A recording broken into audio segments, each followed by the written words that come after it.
ಭಾಗವತ ಸಾರೋದ್ಧಾರ 73ನೇ ಶ್ಲೋಕ. ಕಲೇವರೇಸ್ಮಿನ್ ಘಟಕುಟ್ಯ ಸನ್ನಿಭೆ ನಿರೂಢಮಾನೋ ನರದೇವ ಇತ್ಯಹಂ ಋತೋರತೆ ಬಾಷ್ಪಪದಾತ್ಯನೇಕಪೈಃ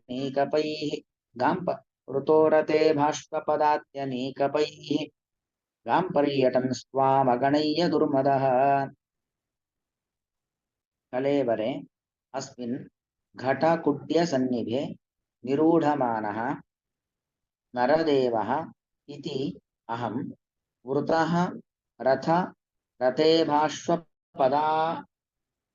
ಪದಾತ್ಯನೀಕಪೈಃ. ಅದು ಒಂದೇ ಶಬ್ದ, ಅದು ಬಹುವ್ರೀ ಸಮಾಸವಾಗಿ, ಇದು ದ್ವಂದ್ವ ಸಮಾಸ ಆಗಿದೆ.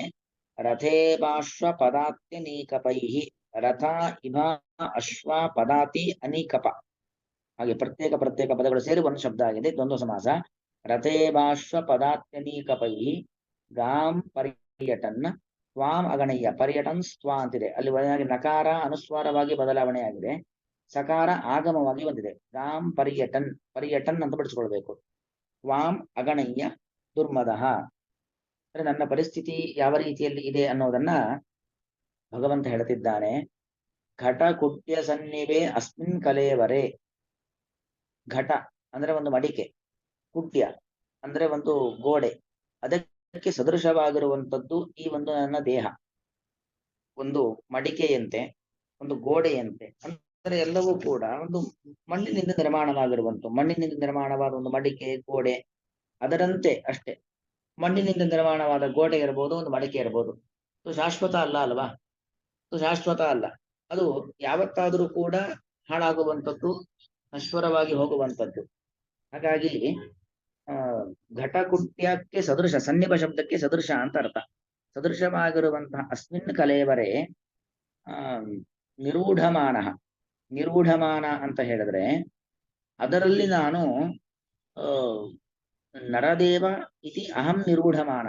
ನರದೇವ, ನಾನು ನರದೇವ, ನರಾಣಾಂ ದೇವ ನರದೇವ, ಈ ಎಲ್ಲಾ ಮನುಷ್ಯರಿಗೆ ನಾನು ಒಡೆಯ, ನಾನು ಸ್ವಾಮಿ, ನಾನು ಇವರಿಗೆ ದೇವರಿದ್ದಂತೆ. ಯಾಕೆ? ರಾಜ ಪ್ರತ್ಯಕ್ಷ ದೇವತಾ. ಆಗಿನ ಕಾಲದ ರಾಜರು ಅಂದ್ರೆ ವಿಶೇಷವಾಗಿ ಭಗವಂತನ ಸನ್ನಿಧಾನಕ್ಕೆ ಪಾತ್ರರಾದವರು. ಹಾಗಾಗಿ ಅವರನ್ನ ದೇವರಂತೆ ಕಾಣ್ತಾ ಇದ್ರು ಪ್ರಜೆಗಳೆಲ್ಲರೂ ಕೂಡ. ಹಾಗಾಗಿ ನಾನು ನರದೇವ ಇಂತಕ್ಕಂಥ ಭಾವನೆಯಿಂದಾಗಿ ನಿರೂಢಮಾನ, ಹಾಗೆ ನಾನು ತುಂಬಾ ಗಟ್ಟಿಯಾದ ಅಭಿಮಾನ. ನಿರೂಢಮಾನ ಶಬ್ದಕ್ಕೆ ಅತ್ಯಂತ ಅಭಿಮಾನವನ್ನು ಹೊಂದಿದವನು ನಾನಾಗಿದ್ದೆ ಅಂತ ಅರ್ಥ. ನಿರೂಢಮಾನ ಅಹಂ ಅಭವಂ, ಹೀಗೆ ನಾನಿದ್ದೆ. ಅಭವಂ ಅಂತಿಲ್ಲ, ಸೇರಿಸ್ಕೊಳ್ಬೇಕು. ನಿರೂಢಮಾನ ಅಭವಂ, ನಾನು ಅತ್ಯಂತ ದೃಢವಾದ ಅಭಿಮಾನವನ್ನು ಹೊಂದಿಬಿಟ್ಟಿದ್ದೆ. ರಥೇ ಭಾಷ್ವ ಪದಾತ್ಯನೇಕಪೈಃ ವೃತಃ. ರಥ ಅಂದ್ರೆ ಚತುರಂಗ ಸೇನೆ ಅಂತಾರಲ್ಲ, ರಥ. ಅದೇ ರೀತಿಯಲ್ಲಿ ಇಭ ಗಜಸೇನೆ, ಅಶ್ವ ಕುದುರೆಯ ಸೇನೆ, ಇನ್ನು ಪದಾತಿ ಅಂದ್ರೆ ಕಾಲಾಳುಗಳು. ಅದ್ರ ಜೊತೆಗೆ ಅನೀಕಪರು.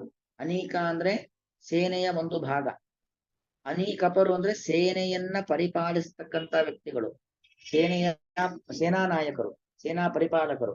ಅವರೆಲ್ಲರಿಂದು ಅಂದ್ರೆ ಸೇನಾ ನಾಯಕರು ಸಾಮಾನ್ಯ ವ್ಯಕ್ತಿಗಳಲ್ಲ, ಅಂಥವರೆಲ್ಲರಿಂದಲೂ ಕೂಡ ಋತಃ ಸುತ್ತುವರಿಯಲ್ಪಟ್ಟವನಾಗಿ, ತ್ವಾಂ ಅಗಣಯ್ಯ ನಿನ್ನನ್ನ ಲೆಕ್ಕಿಸ್ತೇನೆ. ದೇವರು ನಮ್ಮನ್ನೆಲ್ಲ ಸೃಷ್ಟಿ ಮಾಡಿರ್ತಕ್ಕಂಥ ಒಬ್ಬ ದೇವರು ಅಂತಿದ್ದಾನೆ, ಅವನಿಗೆ ನಾವು ನಮಸ್ಕಾರ ಮಾಡಬೇಕು, ಅವನಲ್ಲಿ ಭಕ್ತಿ ಮಾಡಬೇಕು, ಅವನಲ್ಲಿ ವಿಧೇಯರಾಗಿರಬೇಕು.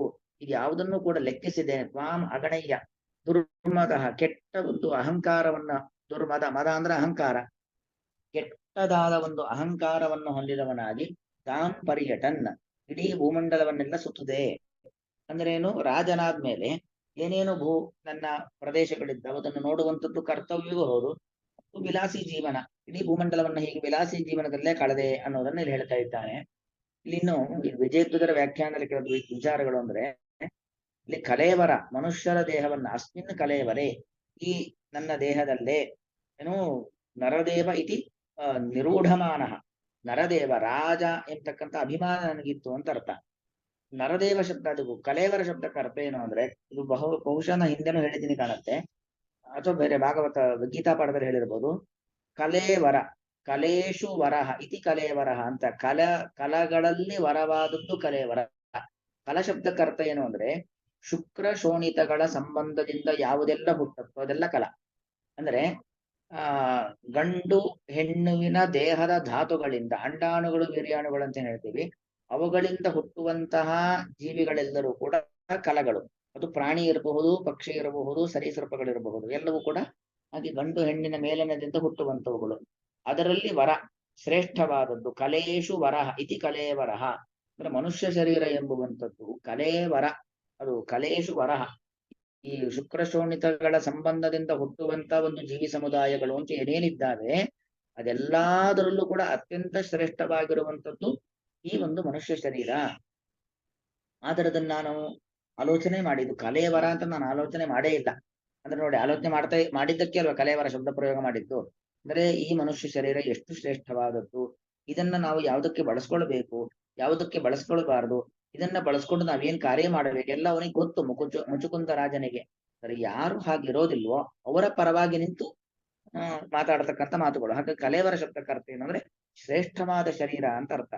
ಇನ್ನು ಇದು ಎಷ್ಟು ನಶ್ವರ ಅಂತ ಹೇಳಲಿಕ್ಕೆ ವಿಜಯಪುರರು ತುಂಬಾ ಚೆನ್ನಾಗಿ ಹೇಳ್ತಾರೆ. ಘಟಕುಡ್ಯ ಸನ್ನಿವೆ ಅಂತ ಹೇಳಿದ್ರೆ ಒಂದರ್ಥ, ಘಟ ಅಂದ್ರೆ ಮಡಿಕೆ, ಕುಡ್ಯ ಅಂದ್ರೆ ಗೋಡೆ. ಅದು ಈಗ ಘಟ ನಾವು ಒಡೆದು ಸುಮ್ಮನೆ ಇಟ್ಟರೆ ಅದ್ರ ಪಾಡಿಗೆ ಅದು ಹಾಗೆ ಇರುತ್ತೆ, ಅಷ್ಟು ಬೇಗೇನು ಒಡೆದು ಹೋಗೋದು ತೂತಾಗೋದೆಲ್ಲ ಆಗಲ್ಲ. ಗೋಡೆನೂ ಅಷ್ಟೇ, ಸುಮಾರು 1600 ವರ್ಷಗಳು ಬರುತ್ತೆ. ಆದರೆ ಘಟಕುಟ್ಯ ಅನ್ನೋದೇ ಒಂದು ಶಬ್ದ. ಅದು ಘಟಕುಟ್ಯ ಅಂದ್ರೆ ಅರ್ಥ ಏನು, ಘಟದಿಂದ ನಿರ್ಮಾಣವಾದ ಗೋಡೆ. ಅಂದ್ರೆ ಸಾಮಾನ್ಯವಾಗಿ ರಾಜಸ್ಥಾನಿ ಕಡೆ ನೋಡಿರ್ಬೋದು, ಅಂದ್ರೆ ಮಡಕೆ ಮೇಲೆ ಮಡಕೆ, ಮಡಕೆ ಮೇಲೆ ಮಡಕೆ, ಮಡಕೆ ಮೇಲೆ ಮಡಕೆ ಹೊಡ್ಕೊಂಡು ಹೋಗಿರ್ತಾರೆ. ಅದು ಸ್ವಲ್ಪ ಯಾರಾದ್ರೂ ಬಂದು ಮುಟ್ಟಿದ್ರೆ ಸಾಕು ಬಿದ್ದೋಗ್ಬಿಡತ್ತೆ, ಜೋರಾಗಿ ಗಾಳಿ ಬೀಸಿದ್ರೆ ಸಾಕು ಬಿದ್ದೋಗ್ಬಿಡತ್ತೆ. ಹಾಗೆ ಘಟಕುಟ್ಯ ಅಂದ್ರೆ ಈ ನಮ್ಮ ಮನುಷ್ಯ ಶರೀರ ಇದೆಯಲ್ಲ, ಈ ಕಲೇವರ, ಈ ಮನುಷ್ಯ ಶರೀರ ಅದು ಘಟಕುಟ್ಯಕ್ಕೆ ಸದೃಶವಾದದ್ದು, ಘಟದಿಂದ ನಿರ್ಮಾಣವಾದ ಕುಟ್ಯ. ಅಂದ್ರೆ ಒಂದರ ಮೇಲೆ ಒಂದು ಮಡಿಕೆಯನ್ನು ಇಟ್ಟು ಎತ್ತರ ಮಾಡಿದಾಗ ಅದು ಯಾವ ಕ್ಷಣದಲ್ಲಿ ಬೇಕಾದ್ರೂ ಬೀಳಬಹುದು. ಹಾಗೆ ನಮ್ಮ ದೇಹವೂ ಅಷ್ಟೇ, ಯಾವ ಕ್ಷಣದಲ್ಲಿ ಬೇಕಾದ್ರೂ ಬಿದ್ದು ಹೋಗ್ಬಹುದು. ಈ ಕ್ಷಣಕ್ಕಿದ್ದದ್ದು ಮುಂದಿನ ಕ್ಷಣಕ್ಕೆ ಇರುತ್ತೆ ಅಂತ ಯಾರಿಗೂ ಗೊತ್ತಿಲ್ಲ ಅಲ್ವಾ. ಯಾರಿಗಾದ್ರೂ ನಾವು ಮುಂದಿನ ಕ್ಷಣದಲ್ಲಿ ಇರ್ತೀವಿ ಅಂತ ಗೊತ್ತಿರೋದಿಲ್ಲ. ಅಷ್ಟು ಅಸ್ಥಿರವಾಗಿರತಕ್ಕಂಥದ್ದು ಅನ್ನೋದನ್ನ ತೋರಿಸ್ಲಿಕ್ಕೆ ಘಟಕುಡ್ಯ ಅನ್ನೋದಕ್ಕೆ ಅವ್ರು ಹಾಗೆ ಅರ್ಥ ಮಾಡ್ತಾರೆ. ವಿಜಯಪುತ್ರ ವ್ಯಾಖ್ಯಾನದಲ್ಲಿ ಘಟಗಳಿಂದ ನಿರ್ಮಾಣವಾದ ಕುಡ್ಯ ಅಂತ ಅವ್ರು ಮಾಡುವಂತ ಅರ್ಥ. ಹೀಗೆ ಅಷ್ಟು ನಶ್ವರವಾಗಿರ್ತಕ್ಕಂಥ ಈ ನಮ್ಮ ಶರೀರದಲ್ಲಿ ನಾನು ನರದೇವ ಎಂಬುದಾಗಿ ನಿರೂಢಮಾನ, ದೃಢವಾದ ಅಭಿಮಾನವನ್ನು ಹೊಂದಿಬಿಟ್ಟು ಈ ರಥಸೇನೆ, ಗಜಸೇನೆ, ಅಶ್ವಸೇನೆ, ಪದಾತಿಗಳು, ಸೇನಾ ನಾಯಕರು ಅವರೆಲ್ಲರಿಂದ ಸುತ್ತುವರಿಯಲ್ಪಟ್ಟವನಾಗಿ ಮಗಣಯ್ಯ ನಿನ್ನನ್ನ ಲೆಕ್ಕಿಸ್ತೇನೆ, ದುರ್ಮತಃ ಅತ್ಯಂತ ಕೆಟ್ಟ ಅಹಂಕಾರವನ್ನು ಹೊಂದಿದವನಾಗಿ ಕಾಂ ಪರ್ಯಟನ್ ಆಸಂ, ಈ ಭೂಮಂಡಲವನ್ನು ಸುತ್ತುಕೊಂಡಿದ್ದು ಬಿಟ್ಟಿದ್ದೆ. ಆಸಂ ಅಂತ ಕ್ರಿಯಾಪದ ಇಲ್ಲ, ಅದನ್ನ ನಾವು ಸೇರಿಸ್ಕೊಳ್ಬೇಕು. ಅಸಭುವಿ ಧಾತುವನ್ನ ಎಲ್ಲಾ ಕಡೆಗೂ ಅಸ್ಥಿ ಭವತ್ಯೋಹೋ ಸರ್ವತ್ರ ಅದ್ಯಾಹಾರ, ಅಸಭುವಿ ಧಾತು ಭೂಸತ್ತ ಎಂಬ ಧಾತುವನ್ನ ಅಗತ್ಯವಿದ್ದಲ್ಲಿ ಎಲ್ಲಾ ಕಡೆಯಲ್ಲೂ ಕೂಡ ಸೇರಿಸಿಕೊಳ್ಳಬಹುದು ಅಂತ ಇರೋದ್ರಿಂದ ಸೇರಿಸ್ಕೊಳ್ಬೇಕು. ಇನ್ನು ಅನ್ವಯ ಅರ್ಥ ಹೇಳ್ತೀನಿ ನೋಡಿ. ಘಟಕುಟ್ಯ ಸನ್ನಿವೆ, ಘಟ ಘಟದಿಂದ ನಿರ್ಮಾಣವಾದ ಗೋಡೆ, ಮಣ್ಣಿನ ಗೋಡೆ ಅಥವಾ ಮಡಿಕೆ, ಗೋಡೆ ಇವುಗಳಿಗೆ ಸದೃಶವಾಗಿರುವಂತಹ ಅಸ್ಮಿನ್ ಕರೇವರೆ, ಈ ಒಂದು ನಮ್ಮ ದೇಹದಲ್ಲಿ ನಿರೂಢಮಾನ ದೃಢವಾದ ಅಭಿಮಾನವನ್ನು ಹೊಂದಿರುವಂತಹ ನರದೇವ ಇತಿ, ಎಲ್ಲಾ ಮನುಷ್ಯರ ದೇವ ನಾನು, ಒಡೆಯ ನಾನು ಎಂಬುದಾಗಿ, ಅಹಂ ನಾನಾಗಿದ್ದೇನೆ ಎಂಬುದಾಗಿ ಅಹಂ ಅಭವಂ ಹೀಗಿದ್ದೆ.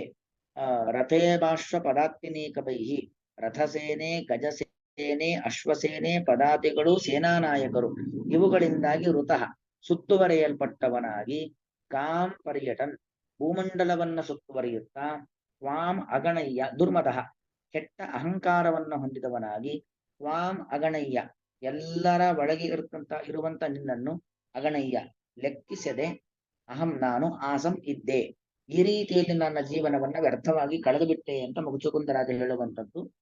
ಅದಕ್ಕೆ ವ್ಯಾಖ್ಯಾನ ಸಮೀಪ ಇದೆ. ಉತ್ತಮೇವ ವಿಷದಯತಿ ಅಂದ್ರೆ ಹಿಂದೆ ಹೇಳಿದ್ದನ್ನೇ ಯಾವ ರೀತಿಯಲ್ಲಿ ಒಬ್ಬ ಮನುಷ್ಯ ಮೋಹಕ್ಕೆ ಒಳಗಾಗ್ತಾನೆ, ವಿಮೋಹಿತೋಯಂ ಜನ ಈಶ ಮಾಯಯ ಮಮೇಶ ಕಾಲೋಜಿತ ನಿಷ್ಫಲೋಗತ, ಇದನ್ನೇ ನಿರೂಪಣೆಯನ್ನ ಮಾಡ್ತಾ ಇದ್ದಾನೆ ಇಲ್ಲಿ. ಉಕ್ತಮೇವ ವಿಷದಯತಿ, ವಿಷದಯತಿ ಅಂದ್ರೆ ಪ್ರಕಾರಾಂತರೇಣ ಕಥನಂ ಅಂತ ಹೇಳಿದ್ದನ್ನೇ ಇನ್ನೊಂದು ರೀತಿಯಲ್ಲಿ ಹೇಳುವಂಥದ್ದು ಅಂತ ಅರ್ಥ. ಘಟೇನ ಕುಡ್ಯೇನವಾ ಸದೃಶೇ, ಅಂದ್ರೆ ಘಟ ಅಂದ್ರೆ ಮಡಿಕೆ, ಕುಡ್ಯ ಅಂದ್ರೆ ಗೋಡೆ, ಮಣ್ಣಿನಿಂದ ನಿರ್ಮಾಣವಾದ ತಾತ್ಕಾಲಿಕವಾದ ವಸ್ತುಗಳು ಇವೆಲ್ಲವೂ ಕೂಡ ಅದಕ್ಕೆ ಸದೃಶವಾದದ್ದು ಈ ಕಲೇವರ, ಈ ನಮ್ಮ ದೇಹ. ಅದರಲ್ಲಿ ನಿರೂಢಮಾನ ಅಭವಂ ಅಂದ್ರೆ ಅದರಲ್ಲೇ ಗಟ್ಟಿಯಾದ ಅಭಿಮಾನವನ್ನು ಹೊಂದಿದವನು ಅಹಂ ಅಭವಂ ನಾನು ಆಗಿದ್ದೆ. ತ್ವಾಂ ಅಗಣಯ್ಯ ನಿನ್ನನ್ನ ಲೆಕ್ಕಿಸದೆ, ತ್ವತ್ಪೂಜಾಂ ಅಕೃತ್ವ ನಿನ್ನ ಪೂಜೆ, ನಿನ್ನ ಭಕ್ತಿ, ನಿನ್ನ ಭಕ್ತರ ಭಕ್ತಿ ಇದು ಯಾವುದನ್ನು ಮಾಡದೇನೆ ತ್ವಾ ಅನೇಕಪೈ ಸೇನಾಪತಿ ಅನ್ನು ತತ್ಪೂಜಾಂ ಅಕೃತ್ವ ನಿನ್ನ ಪೂಜೆ ಪುನಸ್ಕಾರಾದಿಗಳನ್ನು ಮಾಡದೇನೆ ಅನೇಕಪೈಹಿ ಅನೇಕಪರು ಅಂದ್ರೆ ಏನು ಅನೇಕ ಅಂದ್ರೆ ಸೇನೆ ಅನೇಕಪರು ಅಂದ್ರೆ ಅನೇಕಂ ಪಾಂತಿ ಅಥವಾ ಪಾಲಯಂತಿ ಅನೇಕಪಾಹ ಅನೇಕವನ್ನ ಪಾಲಿಸುವವರು ಅನೇಕಪ ಸೇನಾ ನಾಯಕರು ಸೇನಾಪತಿಗಳು ಹೀಗೆ ಅಂದ್ರೆ ಉಳಿದಿದ್ದೆಲ್ಲ ಗೊತ್ತಾಗತ್ತೆ ಅಲ್ಲಿ ಶಬ್ದ ಯಾವುದು ಕಠಿಣವಾದ ಶಬ್ದವು ಅದಕ್ಕೆ ಅರ್ಥವನ್ನ ಇಲ್ಲಿ ಕೊಟ್ಟಿದ್ದಾರೆ ಅಷ್ಟೇ ಈ ಶ್ಲೋಕಕ್ಕೆ ಇಷ್ಟು ವ್ಯಾಖ್ಯಾನ ಕಲೇವರೇಸ್ಮಿನ್ ಘಟಕುಡ್ಯ ಸನ್ನಿಭೆ ನಿರೂಢಮಾನೋ ನರದೇವ ಇತ್ಯಹಂ ವೃತೋರತೆ ಭಾಷ್ಪಪದಾತ್ಯನೇಕಪೈಃ ತಾಂ ಪರ್ಯಟನ್ ತ್ವಾಮಗಣಯ್ಯ ದುರ್ಮದಃ ಶ್ರೀಕೃಷ್ಣಾರ್ಪಣಮಸ್ತು.